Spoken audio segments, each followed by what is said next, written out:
Hi everybody, my name is Jake Johnston. Welcome to Jake Showcase. I do videos on Wednesdays.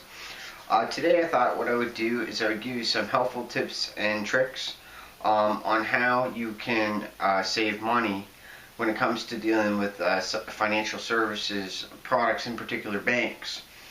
Now, I worked for several years in the financial services industry, both in banking, brokerage firms, credit cards. I've done it both retail and over the phones, right? So I've been around sort of the financial services business, and I thought I could sort of give you some insight. I've been a teller all the way up into the as a manager, so I've seen a lot of people coming and going, and just things that I've spotted that might be helpful for you. Basically, with banks, there's two different ways that they make money. There's either service charges, right, or there's interest. That's the two different ways that banks make money. And one of the biggest parts of the revenue is the service charges, which basically what you got to know is when you first open up your bank account, all the service charges are shown to you inside of your disclosure. And I highly recommend whenever you open up a bank account, no matter where it is, that you fully read, you take the time.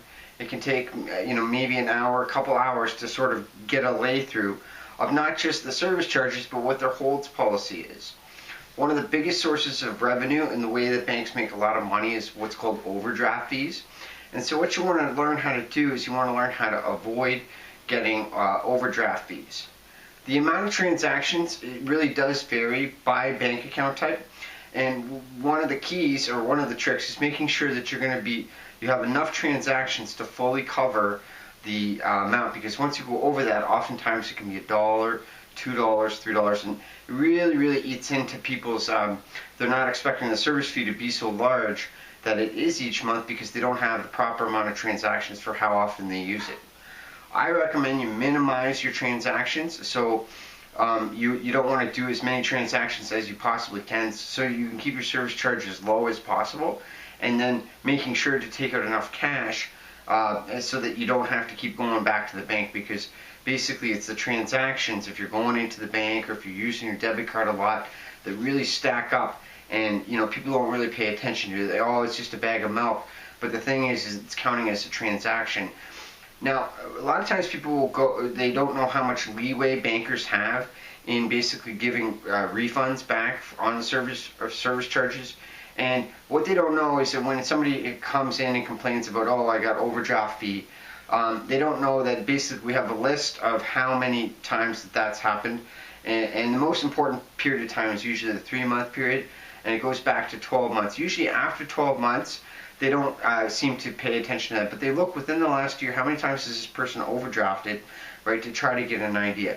As a general rule, you can probably get maybe 3 refunds in a year, up to 3 refunds in a year, and it really does vary by banker, because each one of the bankers basically don't want to give the refund back because it goes against their employee number, or there's a ledger to show how many different refunds this person's given back, and they're strongly encouraged to not give any service fees or any overdraft fees back.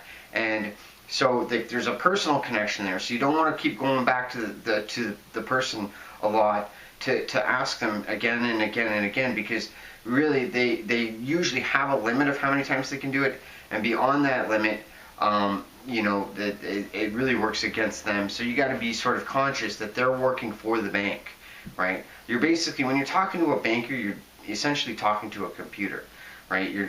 They are people, and there is some sort of leeway, but they're very strict in the upper management on how many times overdraft fees or service charges can be refunded, right? The best thing that you can usually do is to try to get something that's got a lot of transactions, that you're going to be well within it, so that you don't have to think about getting overdrafted. And another thing too is making sure that you minimize how many automatic payments you have coming out of your account. A lot of people think, well, the automatic payments are really helpful, but they come out no matter what. And because they come out no matter what, when you start getting really low or close to how much that you have, it's easy to get an overdraft. The way that the holds funds policy works, it's to the bank's advantage. They basically want you to overdraft. The bank wants you to overdraft because that's how they make their money, right? And so what you want to do is you want to give lots of lead time. Like say for example, it didn't come out on a Friday because it was a holiday or this and that. And it's just amazing that no matter, even if it's written out clear, you always want to be very conservative, making sure you have plenty of money for these outgoing automatic payments, because the automatic payment will come out before all the other transactions, causing you to overdraft. Some banks like to debit accounts with the largest transaction coming out first, and some do it with the smallest transaction coming out first.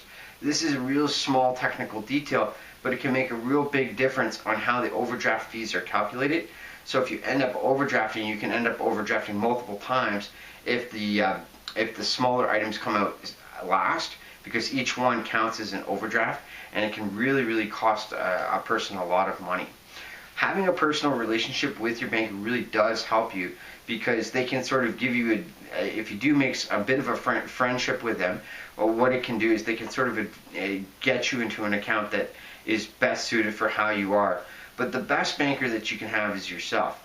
And what that means is you got to always be paying attention to how much money do you have in your account, and logging in frequently to your account or checking at the bank machine how much that you have, so that you're making sure that all of these checks and debits that are going to come out of your account, you got lots of money for it, for whatever cash withdrawal you're going to take.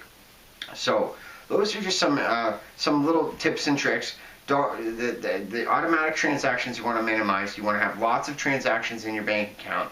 You want to make sure that you don't overdraft, because and remember that the bank wants you to overdraft, right? So it's always good to have a cushion of money in it, and making friends with your bankers so that you can get a few of these overdraft fees given back to you. If you don't have any sort of physical relationship with the bankers, they can't make any exceptions for you, because when you call the people on the phones, they don't have any relationship with you, except that maybe they just look on a computer screen, how many times has a person overdrafted, are they eligible, yes or no, but they can't make any sort of additional sort of extenuating circumstances, that shows your personal situation.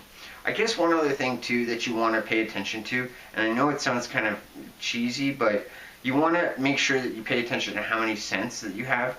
And like, spare change actually really does add up. And so by making sure that you're paying attention to your cents, and making sure that, if you get spare change, it doesn't hurt to put it in. And the spare change adds up. So every penny that you have in your bank account really adds up. The banks know that. That's why they charge you so much, right? With the interest, they're right down to the penny. So you got to be right down to the penny too, and taking care of how much it is, because you can save up more money that way if you pay attention to your pennies, and you don't get messed up by getting overdrafted because you missed it by a couple of pennies, because the overdraft fees are astronomical. All right, so I hope that you learned something there about trying to minimize your costs so that you can have as much money for yourself. I think maybe one very last point I'll make here is that the whole concept of having a bank is that it was a store of value, because people didn't feel safe, and because they didn't feel safe, they needed to have somebody hold all the money for them. And it's sort of like from the Wild West. And then the float money, that is the amount of money that the bank had, then they would lend that out, right? And then that's so that it would cause interest. And basically, you don't want to keep a lot of money in the bank, because they're using all that money to make money off of you, additional to the service charges that they charge you. So, kind of managing, cash and finding other ways to use your money, it's basically because the money's getting invested and they're making money off of it. So it's better for you to be making money off of it through maybe an investment, or having cash, or buying something that you really like, or you think will appreciate in value, right? So keeping money in banks is really only benefiting the bank, right? It's not benefiting you, right? Like, so those are some suggestions for you. I hope that you get encouraged to help your finances by minimizing how much you're giving to the big old bank, because I think that they make enough as it is. Alright, hope you like that. Don't forget to like my video below, subscribe to my channel up above. I do my videos on Wednesdays, sometimes more. I hope you have a wonderful day.